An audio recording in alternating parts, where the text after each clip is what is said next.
Alors, je passe à l'explication maintenant de la formule qui est ici. Je vous avais demandé une formule synonyme. Al mirar, donner une formule synonyme. Alors, tout simplement, si vous aviez cherché, ça fait la même chose que pour le hace un año. Donc, al mirar, en fait, en espagnol, on va le remplacer par cuando. Donc, ici, on a, donc je vais plutôt vous mettre cuando plus le verbe conjugué. Et je vais vous le mettre en vert, puisque c'est ce que je vous avais demandé de faire. Donc, cuando, donc il faudra apprendre que al plus un verbe à l'infinitif, c'est la même chose que si vous utilisez cuando plus le verbe conjugué. C'est-à-dire qu'au lieu de dire al mirar, j'aurais pu mettre cuando miran. D'accord? Donc, cuando, leur réaction lorsqu'elles regardent la tablette.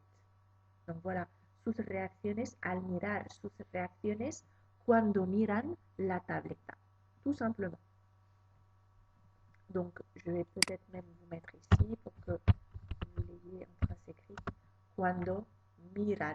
D'accord? Le verbe conjugué directement. Donc, c'est al plus infinitif ou cuando plus verbe conjugué. Tout simplement. Donc, ça, c'est à apprendre. Hein, ça fait partie de règles à apprendre en espagnol. Alors, tant que je suis dans les mots qui sont en vert, là, on commence là, una, otra, otros, entonces, en resumen, por fin. Ici, je vous avais demandé de m'expliquer en fait comment appelle-t-on ces mots en vert. Eh bien, normalement, vous le savez, ce sont des connecteurs logiques. Vous vous rappelez, je vous ai donné une feuille avec les connecteurs logiques. Donc, ça fait vraiment partie des choses à connaître en espagnol. Il faut les apprendre par cœur. Donc, profitez-en pour les relire, les revoir et savoir bien les utiliser. Alors, je ne vais pas m'éterniser dessus. Je passe en fait à l'expression tener vergüenza. Je vous avais demandé de me donner le sens du mot. Donc là, je voulais une traduction. La traduction, c'était avoir honte. Una tiene vergüenza. Donc, en français, on a un mot qui ressemble, qui est la vergogne. La vergogne, c'est la honte.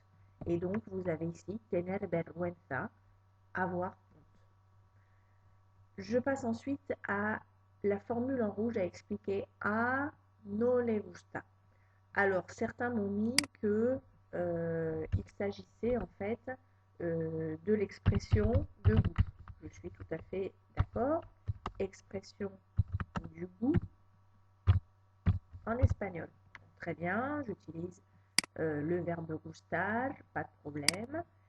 Par contre, je voulais que vous m'expliquiez aussi ben, qu'est-ce que c'était que ce A, qu'est-ce qui se passait avec les, qu'est-ce qui se passait avec gusta.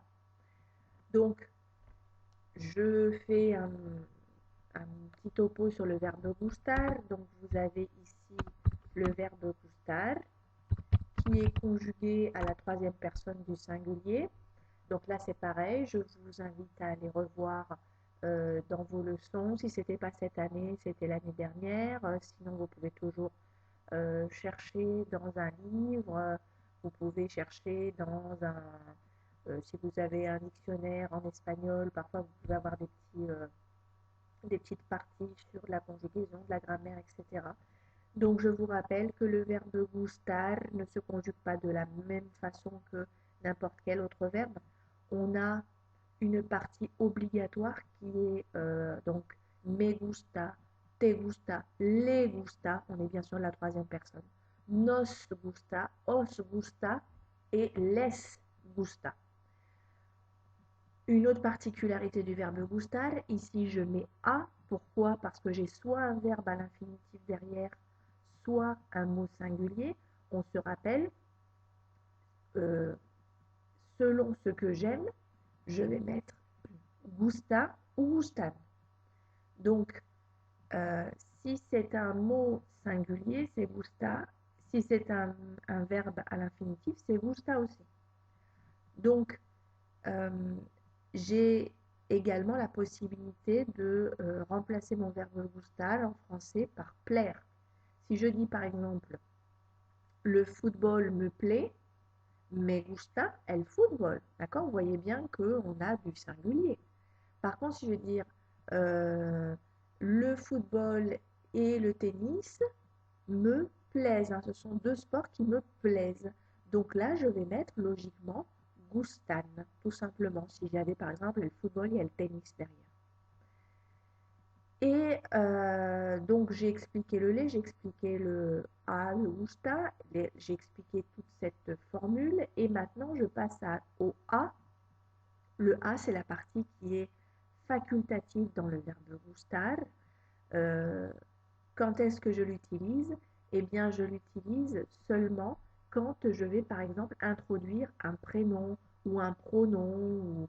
Et là, nous avons otra. Donc, je ne peux pas dire otra no le gusta. Je suis obligée de commencer ma phrase par A. Mais ça, vous le savez aussi, vous l'avez déjà vu depuis longtemps. Donc, il ne faut pas oublier de mettre ici la préposition